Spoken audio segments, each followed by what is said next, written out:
A very good afternoon, everyone. Welcome to another episode of Design Meetup, powered by IxDF Kerala and co-sponsored by Experion Technologies. Usability studies helps us understand how users will use your application or product, whether they can use it easily, and this in turn helps us evaluate our designs. We're all advocates of usability, right? Or we should be. So it's important for us to ensure that our designs are user-centric. And usability testing helps us try and achieve this goal. Our speaker today, Yadhu M J, a lead UX designer, will be taking us through usability study. So to talk a little about our speaker today, Yadhu has a service and product background in the design industry with over 11 plus years of experience. He's currently a UX designer and he's worked in different domains like retail, fintech, logistics, healthcare, business solution, e-commerce, and many more. He is from North Parur in Kerala. He is also an automobile enthusiast and loves photography, and he likes capturing the outdoors. I asked Yadhu, what brought you to UX design? He said, I'm a very curious person and I love the art of creation. And he told me he really believes that you can change people's lives through design. He told me his favorite quote is, users will never forget how your product made them feel, by Mario Marufi.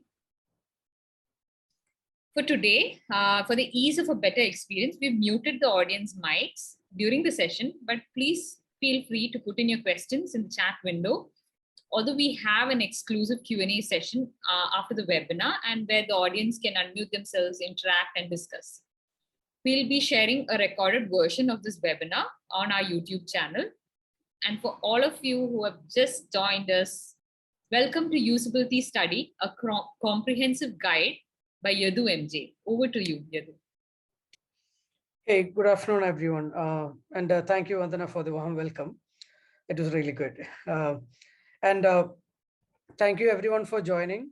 Thank you for finding the time to join the session. I'll make it as interesting as possible. So without further ado, let's jump into the topic for today, usability study. So before discussing about what is usability study, let's discuss about what usability is, right? So usability as a definition is a measure of how well a specific user in a specific context can use a product or design to achieve a defined goal effectively, efficiently, and satisfactorily. So this is the definition, but to make it simpler, a product or service which is easy to use, efficient, and gives satisfaction while using it, we can call it something which has good usability, right? I will explain this a little more with a very famous example of the mug. So people who already know about this example, they can reflect upon, and people who hear this for the first time, I think it would be interesting. So the mug. So we use mug for different purposes, right? So I have a mug with me right now, if you can see, and you can also see it in the presentation. So you know that this mug is used to drink something, right? You can drink hot or cold water, or you can put some ice creams and you can eat ice creams from this. You can put anything literally inside this. You can maybe put some papers, some clips, pencils and pens. Some people do that, right? So the use is many, but with the form factor, you know that you can put something inside of this, right? With the volume, with the amount of volume it has got, right? And it doesn't have an opening at the end. It has a closing, right? So it can carry something. So it is easy to use and easy to learn. Why? Because as we have seen cups and other glasses, right? Traditionally used to pour water and drink, or like anything else with that same form factor. So later we got a handle attached to this, right? With a hole here, so that you can wrap your fingers around and you can hold like this, right? And if this was very small, then it won't be that usable, right? And if this was closed, then there is no use for it. And right now, in the market, we see a lot of mugs, right? We see different shapes, different materials. So there are a lot of things that is contributing towards the overall experience of that mug, right? So coming to the first point of easy to use and easy to learn, right? So this was the, traditionally. So we know that with the hole it has, we can put something in, right? And with the handle, it is efficient because whatever that is inside, if it's cold water or hot water or anything that can hurt your fingers or hands, uh, the handle actually protects us. So if the handle, this edge was closed, then you won't be able to put it. Maybe it will touch like this, so it will hurt, right? So a lot of things contribute to the complete satisfaction of using this product, right? So that is called the usability. So essentially, a mug is easy to learn. So you know that when you see a mug, you can pour something or put something in, you can hold it using the handle, and with a lot of shape, sizes. Right now we have ceramic, glass, plastic, even carbon fiber, right? So a lot of materials go into this. So everything contributes to the overall satisfaction of using this product. So that is basically the usability of the product, and all these aspects, I repeat, the ease of use, efficiency, and the satisfaction while using it contributes to a better usability. So that is usability. Coming to usability study. So usability study is a UX research method that assesses how easy it is for users to complete core tasks in design. So right now in the screen, you see an image of a Singapore business district. Imagine four of us are in Singapore in a building, inside a building, and we are looking out through the same window, right? I wanted to depict that kind of uh, view here. So imagine this is my view, this is someone else's view, and person two, person three, and four, right? So we four are looking through the same window from the same building, but the view each of us has got is different, right? So I might be shorter than you, someone might be taller than me, right? Everything, and if someone else will be using a stool to jump, like stand on it to see, right? So a lot of things contribute to the view, to the perspective the user has got. Imagine this window is a product, right? Through the window you are viewing this scenery, right? Someone can see the reflection, someone can see the half of the buildings, someone on the right hand side, on top you can see the Marina Bay Sands and the reflection on the bottom. So each perspective is different. So if we are going to improve the experience of this window, imagine we are going to provide a window which gives similar view for everyone, right? Then we will have to first understand from their perspective how easy for them it is to use the product that we are going to build. So how easy that particular new window that we are going to build would be easy for the users. So that is usability study. So essentially a UX research method which assess how easy it is for the users to complete core tasks in design. I hope this help you understand better. Moving on to the next slide, which is why usability study. Now we understood what is usability and what is usability study. Coming into why we should conduct usability study, there are three aspects of it. One is uncover problems in the design. Second one is discover opportunities for improvement. Third one is learn about user behaviors and preferences. Okay, so I'll explain the first one, uncover problems in the design. So what are problems? Imagine you are using an application and you are performing a task. Anything that is blocking or anything that is preventing you to complete a certain task is called a problem. I'll give you an example. Imagine any food ordering app on your phone. You have opened the app and you have selected your favorite biryani and you have added it to the cart and you want to order it for one of your friend as well. You change the quantity, you added your preferences, and finally you are clicking on checkout to proceed further. You want to select a payment method, but when you clicked on checkout, you ended up having a blank screen in which there are no information. So actually you felt, okay, this is hung, right? No information as to what happened. It doesn't go further or it doesn't go back. You cannot do anything. So that is blocking. So that is blocking you from completing the task of making a payment. So this is a problem here. So such problems can be identified when a user use a product in real life environment. So this is why you should do usability study to understand the real problem when real users use it on real environments. Second one is discover opportunities for improvement. I'll state the same example.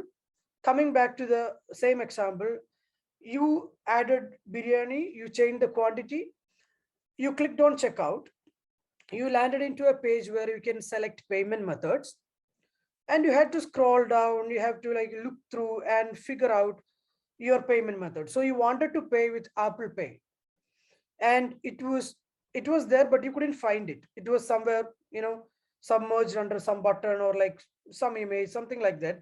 You were unable to identify it was there. So you actually thought, okay, this is not a good experience, but I want to eat biryani, I'm hungry, and I also want to give it to my friend. So you come back, you grab your card or any other payment method and you do it. Still you were able to complete the task, you were able to make that payment, and you got your biryani delivered at your doorstep. So in such case, you could complete a task but not very efficiently. So sometimes users would say, I could do this, but it could have been better like if it was like this. Okay, so a different way of approaching things the users can suggest when they use your application in a real life environment. So we can discover improvement opportunities like that. The third thing, it is learn about user behaviors and preferences.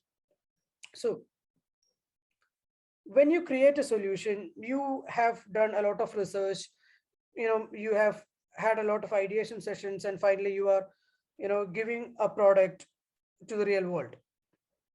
Even in such scenarios, when users use a particular application in real life environments, there will be a lot of patterns, there will be a lot of uh, things that uncover when we do this usability study. For example, imagine people using the same application of ordering food in different conditions.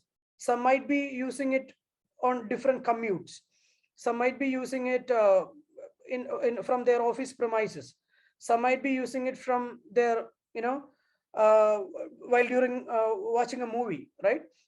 So it can be different. So uh, just like what I said, the view from different perspectives, we'll be able to understand the behaviors and preferences for multiple users.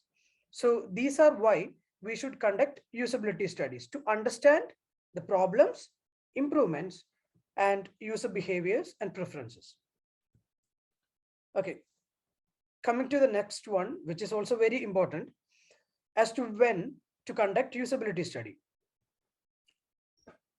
At three stages of design, we can conduct usability study. One is before design, second one is during design, and third one is post launch. Before design, imagine you have an early idea, or you are going to redesign something, an application or a service or a product, or you're going to inject in a new feature, right? In such cases, you want to understand what is the mileage of the idea. This would this really work, right? And you want to understand initially what are the pain points, right? So you want to test that early so that you have some understanding to build the solution, right? Then coming to the second phase, which is during design. uh, this is when there is an interactive prototype of what you're building. So you have done the discovery phase, you have a couple of wireframes or UI designs that you're creating, but you want to test out an interactive prototype with the users so that when you launch, you are avoiding a lot of problems. You are giving them more refined solution, right? So in such situation, you can create an interactive prototype and test it out with users. The third stage is post launch.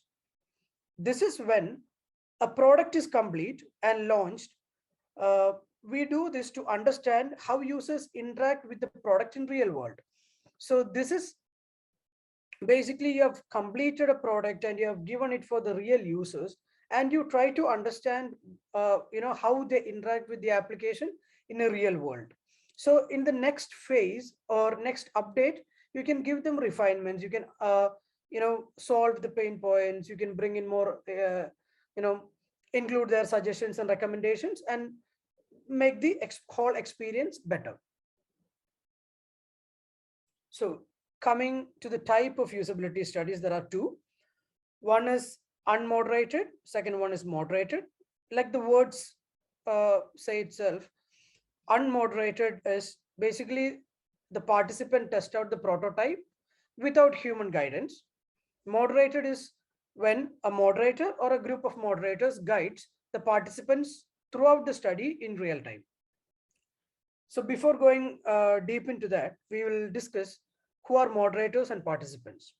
So or moderators are UX researchers who conduct the usability test. So they will be responsible for conducting the usability test. During the usability test, they will be guiding one person will be guiding the participant. Mostly he'll do all the talking. He or she will do all the talking, and someone else would observe the participant. Someone else would track time, and someone else would take notes. So tracking time and taking notes can be one person. This is basically the moderator's discretion as to how they want to divide their duties. And the next person, or the person who is going to come in for usability study, is the participant. Uh, that is a user who would use the design solution in real life. So we will recruit the participants, and they will help us test the design solution in real life. So unmoderated is basically you create usability protocol, I mean rules, and how to do this usability testing, and you send it out to them, the participant, and they do it and send it back, and you study on it, right? That is unmoderated. And moderated is participants and moderators come together at a place, either at the moderator's premises or the participants' premises, or it can also happen online remotely. So, but both the parties come together in one place and test it out. So both of these types, both has benefits and limitations, which we will discuss further. So unmoderated usability study. Unmoderated usability studies best benefit is the participant use the product in real world environment. So, and also they complete task on their schedule and premises. Imagine you have send out a test to a participant.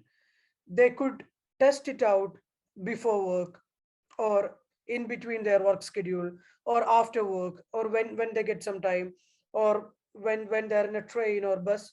They can complete this task and send it back to you. So it is more likely to be in a real world environment. So that is one benefit this unmoderated usability study has got. Another one is participant may feel more comfortable giving honest feedback without others around. So when there are no one else with you doing this task, you will be, more prone to give honest feedback, because you think that no one is there to judge you. You can, give feedback. uh, Once I do the study and send it out, that is done. So there are chances you get more honest feedback with unmoderated usability study. And there are, of course, limitations. One is with no human guidance, the chances of participant getting confused if any issues arise. So you have sent the test to someone, they are accessing it. Unfortunately, the environment doesn't work, and there is some problem with the solution. They don't know how to take it further. So they have to either send you a chat or an email to discuss over this, and you have to do a lot of back and forth. So there is a chance of getting confused if any issues arise. The second limitation is you cannot ask real-time questions and follow-ups. This is a very important limitation, because sometimes when they do task, uh, there can be situations where you want to ask questions, but you can't do that in a unmoderated usability study, and you don't have control over the environment. Anything happens, the participant has to do an alternate or stop doing the test. So, and another thing is chance of lack of focus. So when they are doing this in between work or in between their busy schedules, there can be in some situations where the user is distracted. In between they get a phone call, or like, some friends come in. There can be a chance that they get distracted. Moving on to the benefits and limitations of moderated usability study. The benefits, and one very important benefit, is we can guide the participant throughout the study. So the moderators can guide the participant. When I say guide the participant, it is not basically telling them, okay, go click there, click here. No, it's not like that.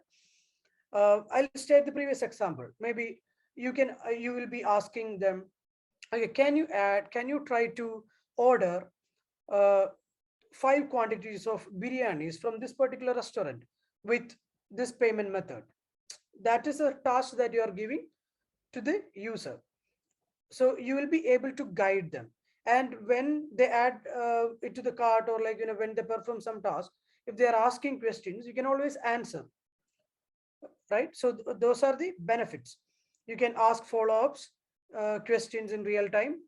And another important benefit which will benefit us get a lot of feedback is building the rapport between participant and moderators.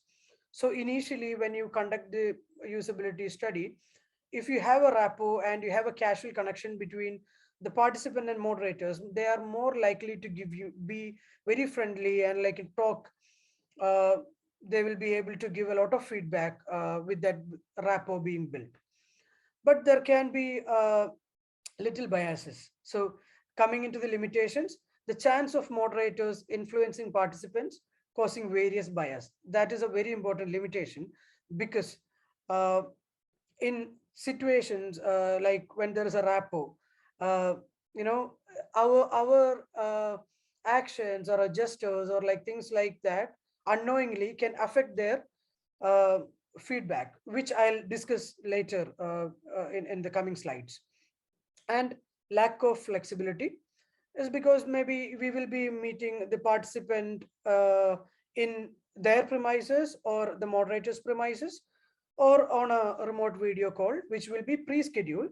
So if there is any issue happens, if someone has fallen sick, or there is a technical issue, or there is an issue with the participant unable to make it, right? So in such scenarios, we will be able to we will need to actually go back, reschedule, come back again, ask them for the next time slot they are free, all that stuff. So there is a little lack of flexibility involved in moderated usability study. So how to get moderated usability study. So from here on, I would like to discuss more about remote moderated usability study, because uh, moderated usability study and remote, when it is being done remotely, there are a lot of challenges and there are a lot of preparations also needed. So I will explain how we can conduct remote moderated usability study. So initially, you have to build a rapport with the participants. How do you do that? So when you conduct the usability study, you have to welcome them with a very good smile, with a positive attitude, make them feel comfortable. You can ask them, how is the weather today, or how they are doing. Uh, and you can always thank the participants for their participation. This is very important because they are finding time to help you with something, right? To help you with the design solution that you have created. So you have to thank them for their time and for their effort, and thus we can make them comfortable, so they will be able to give us more open and honest feedback. Of course, ask for permissions. So when you conduct remote usability study, there are situations that you want to record the video for further validation purposes, and also you will be asking uh, the participant to share the screen. In such situations, it's always good and it's always recommended to ask for permissions, to let them know that we are respecting their privacy. So in such situations, always ask for permissions. The fourth point, explain the basic guidelines of the usability study. So you have to tell them initially, you have to turn the video on, screen recording. You will use this on a particular browser. We will be sending the credentials and the username, password, and the link to the application or the environment, things like that. So you have to explain to them basic guidelines of the usability study. Another important factor or a point, remind participant to give honest and open feedback, and also remind them to think aloud. So when they are interacting with the application, performing a particular task, you have to remind them to give honest and open feedback, as well as think aloud. So when they are interacting with a particular control or they are performing a task, they can always think aloud so that you can take notes, right? And sometimes there are chances, often participants forget about this, so you can gently remind them in between without actually disturbing them. Yeah. Also remind them they are not being tested. There can be situations that they feel a little intimidated with the questions that you are asking. uh, so in between, just remind them that they are not being tested. Any confusion or anywhere they are stuck, or any hazardous situations comes, it is not their fault. It is the problem, or it is the limitation with the application or the design solution that we are testing. And we should tell them that they are helping us figure out those problems and improve the design. And you have to tell them that, you have to remind them that. Another point is, explain the focus of the study and set the context. So this basically is to tell them, I'll state the previous example. So maybe just explain to them, we are going to test out this food ordering app.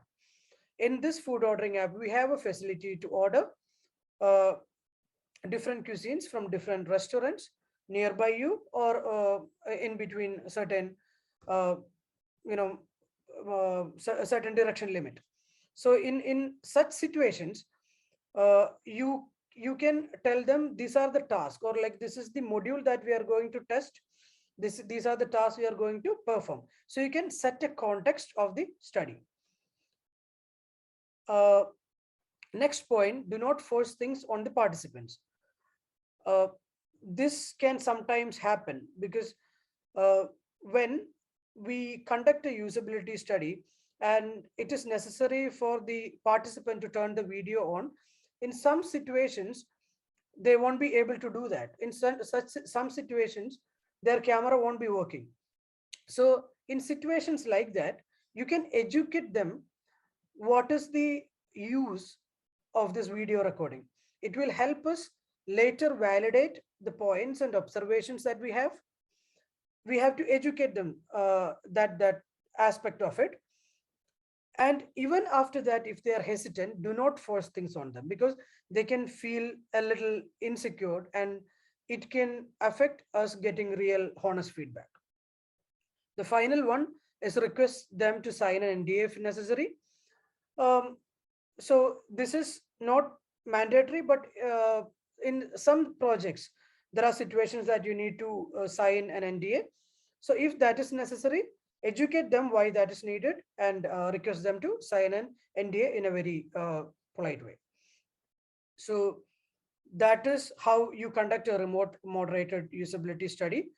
uh, I know that you will have questions. We can always discuss by the end of this session.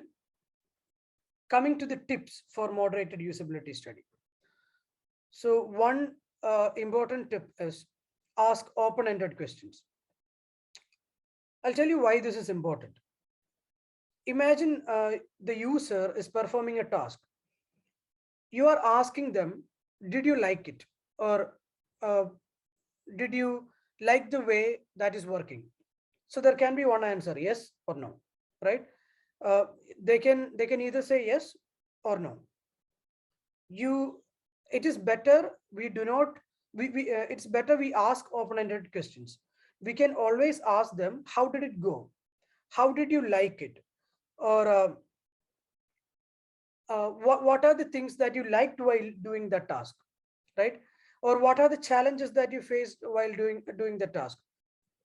So things questions like this can be asked, and also you can ask them follow-up questions on that. If they are saying telling you this was not very evident, this particular icon was not clear to me, so you can ask them follow-up questions on that. Third point, sum up the participants answers and confirm. Uh, this is always very handy, because sometimes we interact with a lot of people from different background. There can be situations you completely don't understand their accent, their language, the way they talk, etc. In such situations, sometimes you get some feedback from them. Some are not very clear. So in situations like that, what you can do is you can sum up their answer, you can tell it back to them, you can ask them to validate or confirm, and you can make a note of it. Another point, be mindful about the issues that can occur during a remote usability study and prepare for it. And another one is, do not assume things. So I'll explain this collectively. So there can be situations in which users use VPN on their computers. Users won't have an updated browser. Users wouldn't be using Microsoft Teams or Google Meets applications. They'll be rather using it on their browsers. So the permissions for location or video recording permissions won't be there. Maybe their mic won't be working, their video won't be working. But what can you do about this? How would you prepare for this? The first thing is you have to be very patient. You have to understand this can happen. You have to be very patient. You have to guide the participant achieve this. You can help them. Okay, there is an icon. You have to go to this uh, side of, you can go to the side of the screen, top right corner, you see this icon. Take it very simple, right? So that they get it cleared, and we can conduct the usability study without any hindrances. And finally, a positive attitude and a good smile that will increase your confidence as well as the participants' confidence. Okay, so during usability testing, what all things do you need to capture? The first thing, the basic details of the participant. It can be location, age, sometimes gender, things like that, like their work experience, all that. Name is not very necessary, because it's a privacy concern. They would not be uh, they would not be able to sometimes reveal their name, or like they don't want to actually. So in such cases, it's better to avoid including the name. But things like location, age, gender, which can help us validate the feedback, would be really good. And device, platform, environment they use. So you can make a note of which laptop, which screen, what's the width of the what's the size of the screen, if they are using multiple monitors, or which browser, things like that. If there's a dark theme or a light theme, things, a lot of things contributes to the experience. So we have to take note of all these things. Another important thing that you have to capture is the task completion time. So there will be one person amongst moderators who will be tracking the time. So they have to make note of task completion time. So how easy and how fast they can complete a particular task. Another thing is words the participants use while interacting with the design solutions, actions and gestures by the participants. So basically, sometimes when they interact with the application, when they perform a particular task, they are more likely to say, when if they are thinking aloud, they are more likely to say oops, or bravo, or like oh, this is amazing, or this is a bit confusing, or they could say this is really interesting, all that stuff. So you can always observe them. Are they happy, or are they confused, are they sad, all that stuff, and what are the actions and gestures they do, right? This will help us later validate in which situation the user was in. And you can compare their feedback with this situation they are in, and this will help us discover the patterns out of it, and make notes of questions asked by the participants, and suggestions and recommendations from the participants. Sometimes they would say, if this was there, this could have been helpful, or if this particular thing was clickable, or I thought this was clickable but it's not, so why do you want to keep it like this? So things like that, you have to take a note of suggestions and recommendations. Okay, so how do we do this, and what is usability testing protocol? Usability testing protocol is basically a script for the moderators to conduct the usability testing. So basically, it can be a Word document in which you have the introduction, you have the questions to ask to get the participant details, the prerequisites checks, the context and the design solution, the follow-up questions, SUS product reaction test or A/B test, which I'll come to later, and the conclusion. So this Word document will be scripted with all of this. Everything that you say will be a readout of this script, because there can be different situations. There can be 2-3 usability testing happening in a day. So sometimes uh, there are chances that you miss out something. You always don't remember questions. You always don't remember the follow-up questions, or like things that you wanted to ask. So all of your actions, all of your all of the script should be put into a Word document as a handbook for the moderators to follow. That is essentially called usability testing protocol. Okay, so I said in one of the previous slide, when we conduct moderated usability studies, there can be biases, right? So these are the common biases that come in our way. First one is implicit or unconscious bias. This is basically a collection of attitudes or stereotypes we associate with people without conscious knowledge. I'll give you a very easy example. Okay, imagine your friend bought an iPhone or a phone. Okay, they bought a phone which has pink color, right?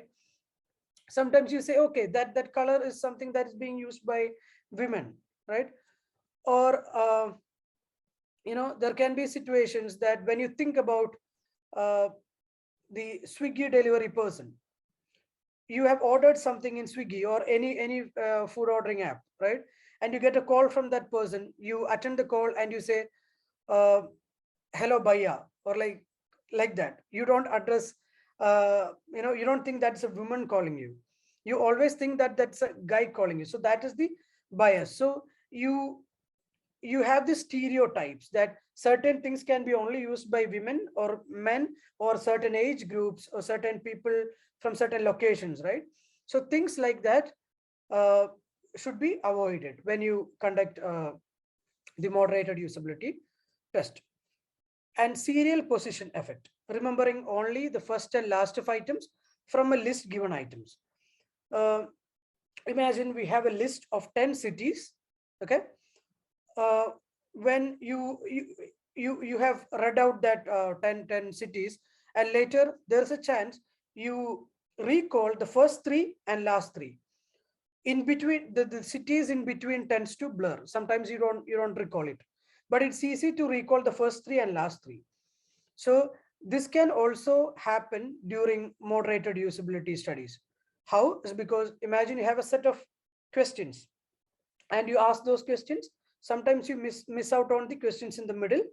Sometimes you miss out on the answers the participants gave you against the questions. So this can also happen.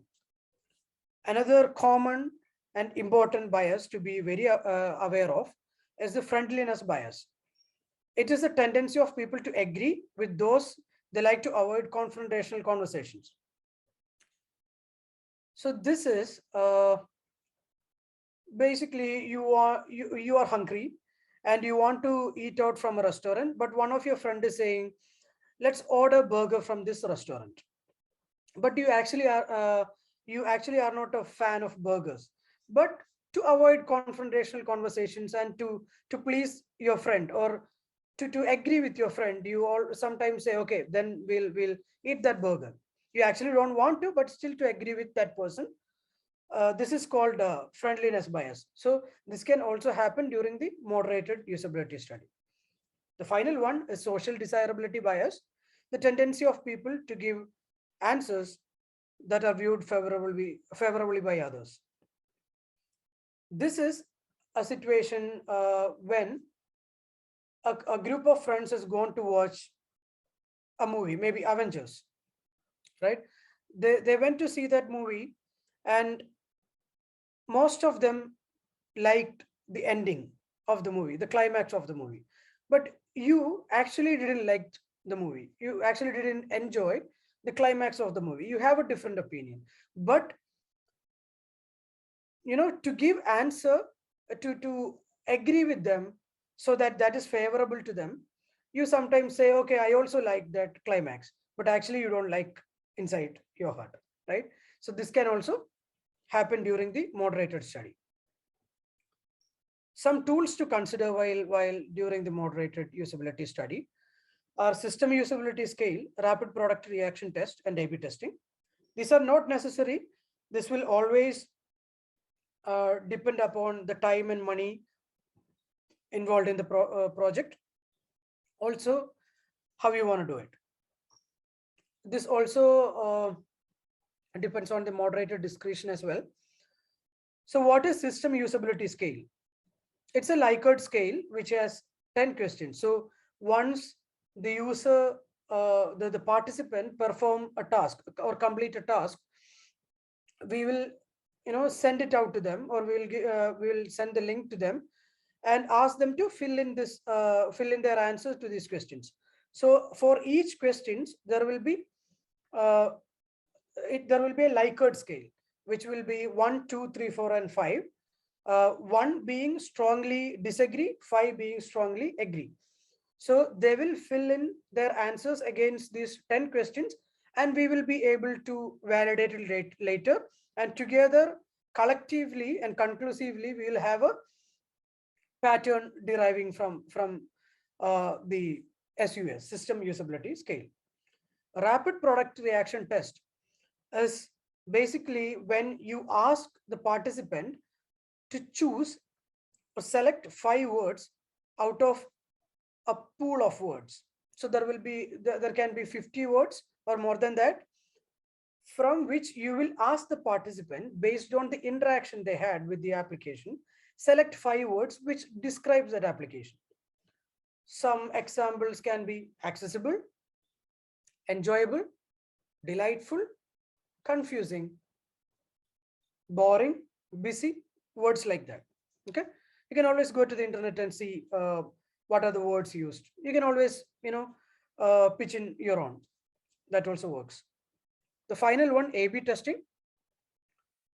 Like the word say, A/B testing is you have two design options, option A and option B, and from these design options, you are getting the opinion on which the user, the participant, think is the best. Okay, so we will show for a particular design solution. We have created two designs. We'll show this to the participants and ask them which one do they like and why. We'll take notes of it.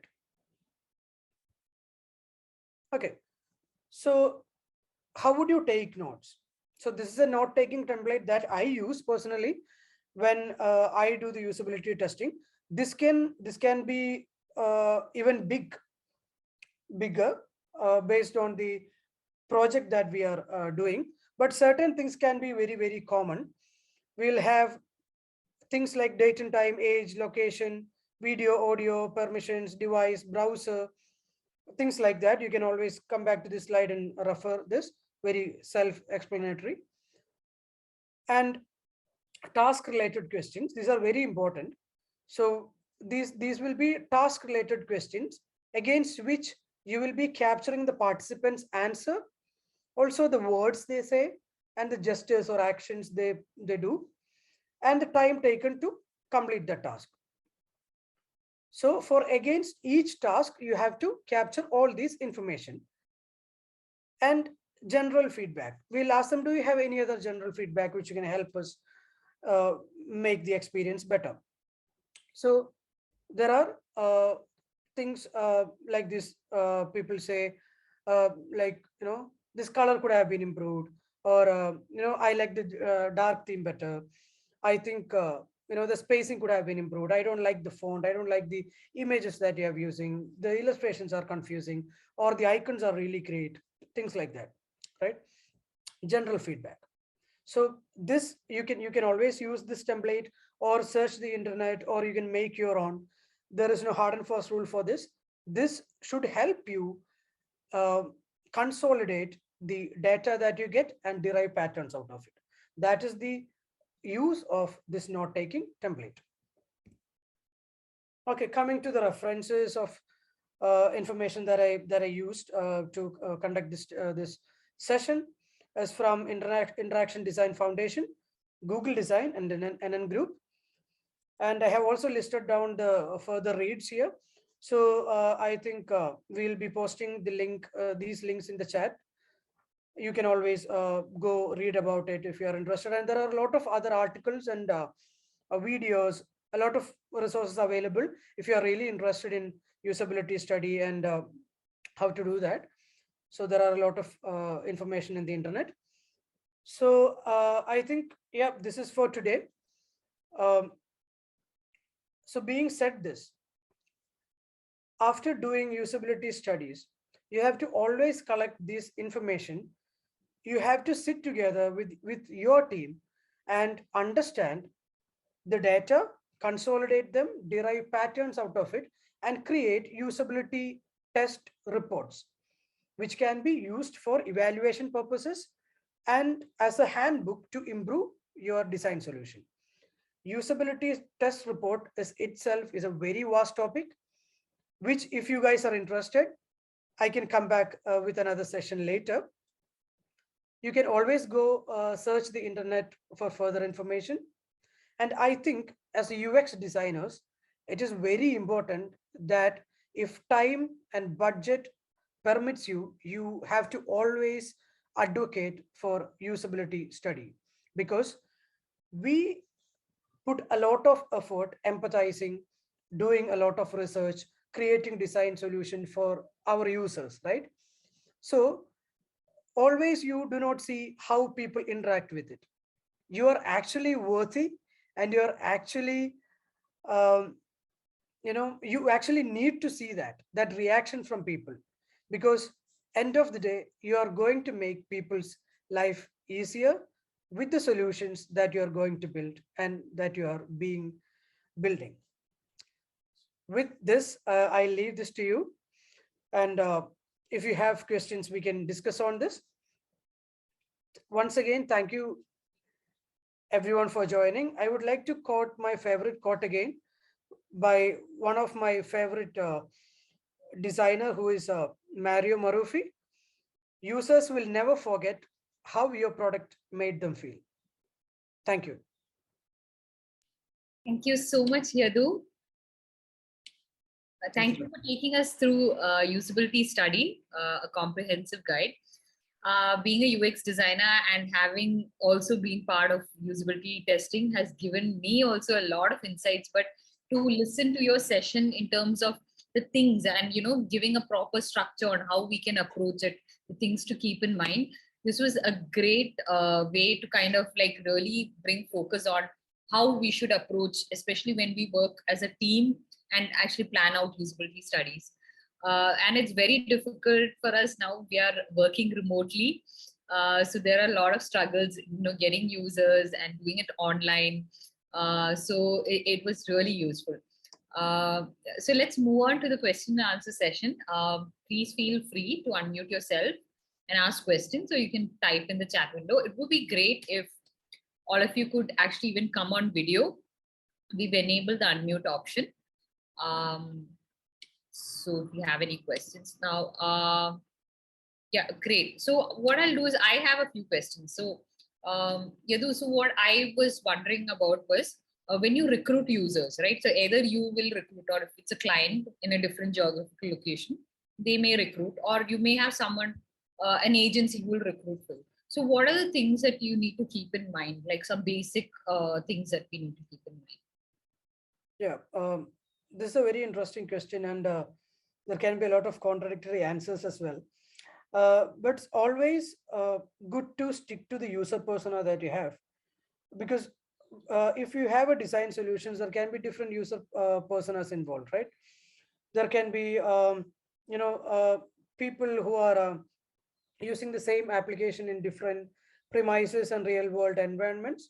So in such situations, you have already set up user personas, right? So you can always go discuss with your product owner, or like whoever concerned, helping you conduct this usability study, to recruit people who are who belong to this persona. And if you are involved in recruiting users, always focus on the persona, and try to include as many different uh, different user groups, right? Different age groups, different locations, and different experiences, right? So imagine if you are building a business solution to be used in a company. There can be people who has 20 years of experience using one product. There can be people who are who just joined, right? There can be people who have developed some early prototypes for this within them, right? So it's always good to consider different user groups with different skills and situations. Thank you so much. Yeah, I think so. First, we have to be very clear on what are the personas that we need, right? So, Yeah. we know sometimes we just jump into the solution. So I feel like, we just skip all the steps. This Because is where you have to really think about the view through the window. okay. Right. The same view won't be same for the view won't be same for everyone, right? Yes. If there's anyone who wants to unmute themselves, come on video, we would love to see you and interact with you. You don't need to be an expert on in UX. It could be any question that is related to, like, you've designed something. How do you like do a quick usability testing? Is there anyone? I have a question here. I'm Nikhil. Nikhil, hi Nikhil. Hello. Hello, Yadhu. Great session there. I have a question based on the number of users that we have to recruit for an ideal usability study. So, what would be an ideal number that we recruit to get a result of usability study? It's always good to have at least five participants, 5 sessions for them. And if the time and budget is supportive, then you can always go for more users. 5 to 10 is a good number. Okay. So for things like that, for example, system usability scale, you at least need to have 4 people to validate that, right? So with 5 participants, you will be able to get at least derive a pattern out of it. With just 2 people, it's just you cannot actually consider it as a conclusive input. So it's always good to have 5 to 10 users. You can always go for more. Yeah. Is there something like as a too big a number also? Do you think? Too big a number is sometimes, you have to understand whether you want a qualitative data or a quantitative data. So if you want to go quantitative, you can do it as unmoderated. You can send it out, get it back from the users based on their convenience, right? And the time and money involved will be less, right? So when you're conducting a remote usability test or a direct usability direct moderated test, in such situations there is a participant and 2 or more moderators involved. So the time, the money, the effort put into this is a lot. So in such situations, if you want to take opinion from more than 50 people, or like maybe 10 more than 20 people, I think if the situation and the project permits, it's always good to go with the quantitative as well. But again, it's based on the project and the solution that you are building. Thank you, Yadhu. I think the tricky part is like you have so much data. If you take a large number of users, then how much time you will also need to collate that data. That's also the final part to it, right? Yeah. Okay. Thank you, Nikhil. I would always recommend doing the moderated ones. Moderated. Because the quality of the data that you get is really important. Okay. Yeah, I understand. I think because you get to see them actually do it, and that's where all the learning happens. Right? And follow-up questions are really important. Yeah. Okay. So that's an interesting point. So basically, with unmoderated, you do not get that additional information that can really add a lot of value. Yeah. Thank you, Nikhil. Is there anyone else who would like to ask a question? Yeah. Hi, Yadhu. Hey. Hi, Parameshwar. Go Hi. ahead. Hi, Vandana. So I just want to know that what are some of your learnings from your user testing experience, like how user behave and how you will conclude. Maybe you might have a lot of users. So how you will conclude with your approach. Maybe different users have different opinions. So how you will conclude with that opinions, like for taking it for the next because we have different group of users. So maybe one set of user group has different opinion and another set has a different opinion. So sometimes it can be contradictory. So in that case, how you will approach that? Yeah, very interesting one. Thank you very much for this question. So I think there are 2 parts to this question. So one is my learnings from the conducting usability testing sessions. Basically, a lot of things actually unwrapped in front of me when I started doing usability testing sessions. The learning is different when it comes to different sessions. Sometimes you think that you always have a lot of assumptions, right? You think that the user would be using this particular application to log in. Sometimes you think that they will be using this particular Microsoft Teams. They won't be. Sometimes when you start doing it, They won't have it installed on their system. Sometimes they won't have a camera attached. So you have to prepare actually for these things. So that is one learning. Another important learning that I had was a lot of things that we think is understandable and easy to comprehend is not really. I'll state this with an example.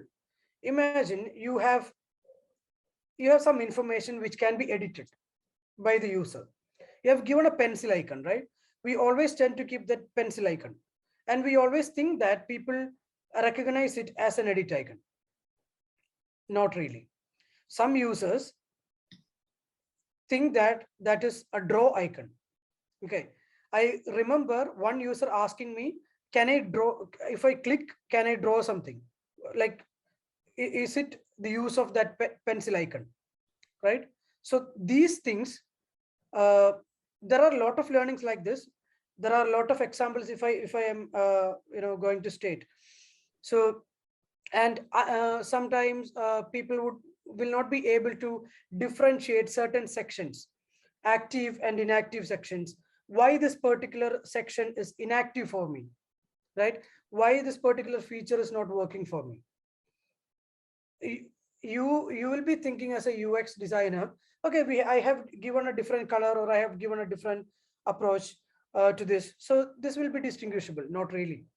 So that's why we do this usability testing. We uncover that. Coming to the second part of the question, different people, different participants will have different opinions, of course, because we really have to get that opinion and feedback, and we will consolidate them, segregate them based on the severity of their suggestions and recommendations.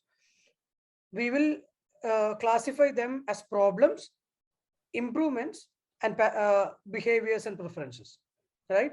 And we will list them out in the usability test report, which will be later used as a handbook to design the solution better. So in that, we will mark them based on the severity, and severity one items which are blockers will be taken for development first. I mean, for design refinement first. Do I answer your question fully?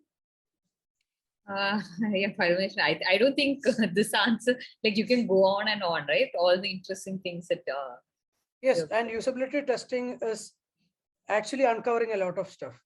It's always a learning. And next day when you do another usability testing session, it's another person, and from that person's perspective you're understanding things. It's another learning.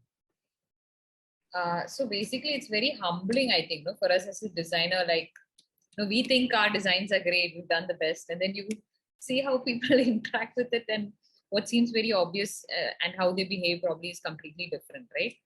Yep. Do we have any other questions from the audience?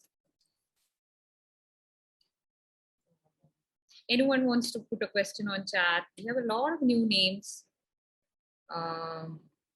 Or anyone else who want to share their usability testing experience.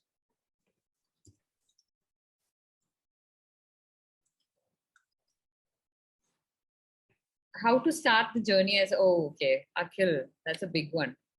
But I'll ask Yadhu, since Yadhu is someone with a lot of experience, both in user interface as well as user experience and product design. Do you have a very short answer to that? Probably like 3 points that you can give Akhil on how he can start, whether it should be a UI UX designer, or whether he needs to decide which part of that he needs to do. 3 things, to put it very simpler: passion, plan, practice. Okay.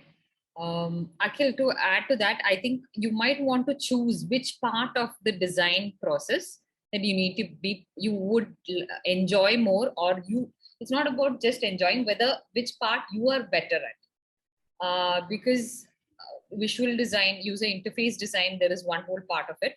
You have user experience, and even in user experience, you have so many different parts. Like you have user research and you have UX writing.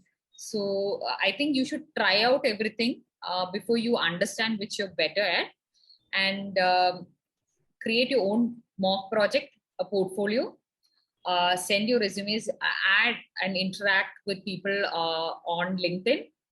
Come to sessions like this. You meet a lot of people, and I know in my case, I this is how I landed my UX design job.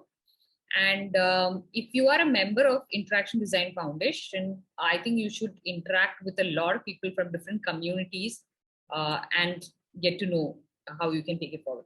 But also to explain on three things that I said, passion, you have to really sit back, think, do you really enjoy what, like, doing UI UX design, and uncover, like, research on it. Learning is easy.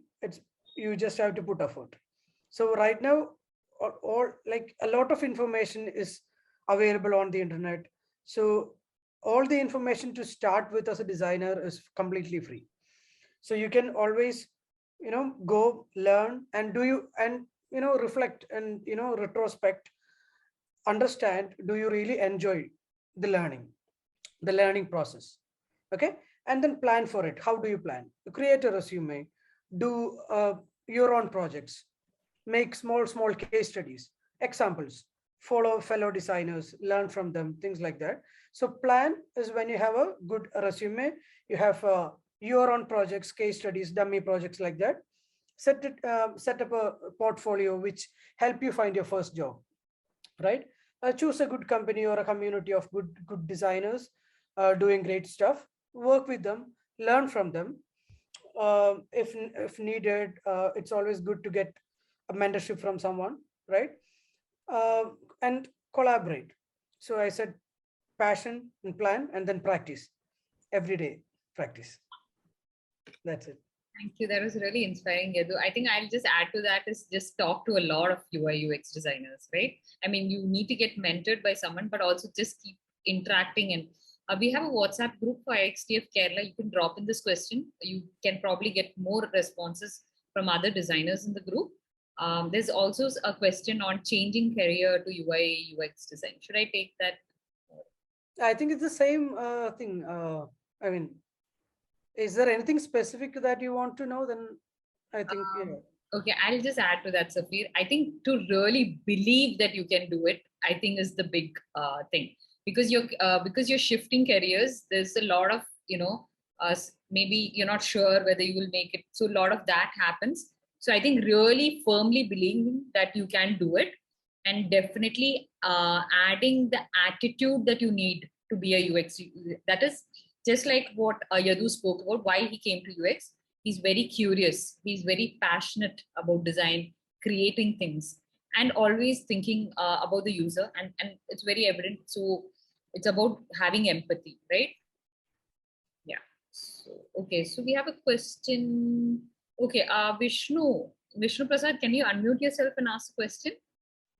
Yeah. Hi, I'm Vishnu Prasad. So I would like to know how to record the data while doing a usability testing. So, and also we are also seeing the people, so observing the reactions while conducting a usability test. So how do we record and how do we differentiate? So in this area, user is having the issue and the data is there. So yeah, how do we record that? It's always good to have a template online. Do not keep it, I recommend not taking notes on a paper, because sometimes when you come back and read, it won't be really, making sense.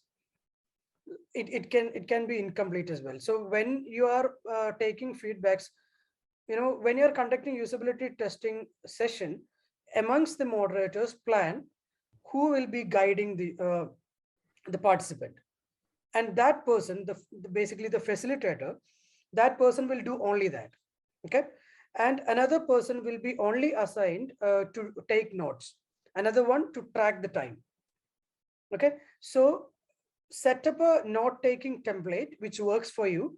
You can always inspire from the template that I have put here, but there are a lot of templates that you can find in the internet. So when a particular task is being done, right, you have to make note of the time. So one person can be taking notes of the time. Another person can, just write, they're confused, or, you know, uh, they're happy, they're anxious, things like that. And also the questions they ask or the recommendations. So put up, I do it personally in a Excel sheet. I create a template in Excel sheet, and I put all my findings are along with my fellow moderators. And later we sit together and analyze.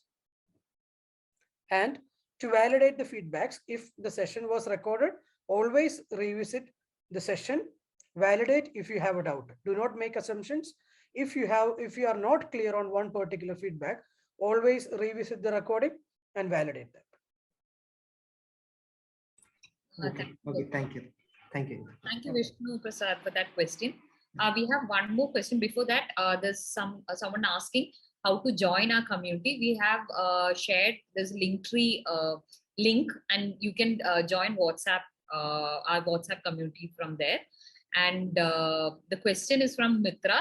She's asked, like, how do you write down, like, when you have moderated or unmoderated usability testing, how do you write the tasks in the protocol that you mentioned that we need to have? Okay. A thumb rule is basically make it very simple. Avoid technical jargons, like people actually always want to understand the technical words that you use. It's better to avoid technical jargons. And, you know, if you can make it very simple for people to comprehend, then that would be really good. Break it down into small tasks, and always remember, do not ask, do not hold the participant hands and click on things. Do not do that. For example, you can, one example task can be, can you add something to the cart, or can you add a particular, can you add five members, or can you add five numbers of the candy, of this particular candy, to the cart and check out using Apple Pay. So this is a task, right? Rather than, can you click on the plus button to add this to the cart? So you are telling the user that you have to click on the plus button. No, you should not tell the user to click somewhere, press somewhere, scroll up, down. No, you have to give them tasks. So can you add a particular quantity of this? Can you use this? Can you try and find out this particular feature? Or do you understand what the screen is about? Like, more to make it better, maybe you can ask, what do you think this screen is about? So they will give you more open-ended answers. So questions like that will be more helpful. I hope that was helpful, Mitra. Yeah, I think it needs a lot of work, right? I mean, so what I'm trying to understand from what you said is, don't give direct a description in the task on do this. Yeah. Just ask them to achieve a particular goal, rather than say, like, click on this, or is that. Yeah. And that will also be, for some participant, will be a little interesting, right? They will also have a goal to achieve, right? They will have, and they will get the satisfaction of doing that. Okay, oh, I did this for you, nice. That kind of feeling. So what happens, Yadhu, this is my question, when they are not able to do the task, like, how do you manage that situation?